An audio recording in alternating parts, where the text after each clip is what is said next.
Hi friends, welcome to Aamani kitchen. ఈరోజు మనం వేడివేడిగా మిర్చి బజ్జీ తయారు చేసుకోబోతున్నాం ఫ్రెండ్స్. ముందుగా ఒక కప్పు శనగపిండిని జల్లించుకోవాలి. 2 టేబుల్ స్పూన్ల బియ్యం పిండిని, 1 టేబుల్ స్పూన్ సాల్టును, 1 టేబుల్ స్పూన్ ధనియాల పొడిని, 1/2 టేబుల్ స్పూన్ పసుపును, 1 టేబుల్ స్పూన్ అల్లం వెల్లుల్లి పేస్టుని, 1/2 టేబుల్ స్పూన్ బేకింగ్ సోడాను, 1 టేబుల్ స్పూన్ ఓమాను వేసి మిక్స్ చేసుకోవాలి. తర్వాత గోరువెచ్చని ఆయిల్ వేసుకొని మిక్స్ చేసుకుంటూ మధ్యలో వాటర్ చేసుకుని పిండి రెడీ చేసుకోవాలి ఫ్రెండ్స్. ఇట్లా రెడీ చేసుకున్నాక ఒక 20 మినిట్స్ ఆగాలి ఫ్రెండ్స్.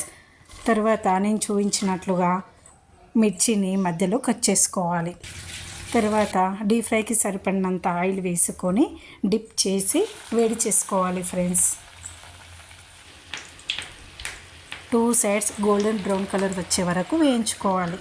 తర్వాత సర్వ్ చేసుకోవాలి.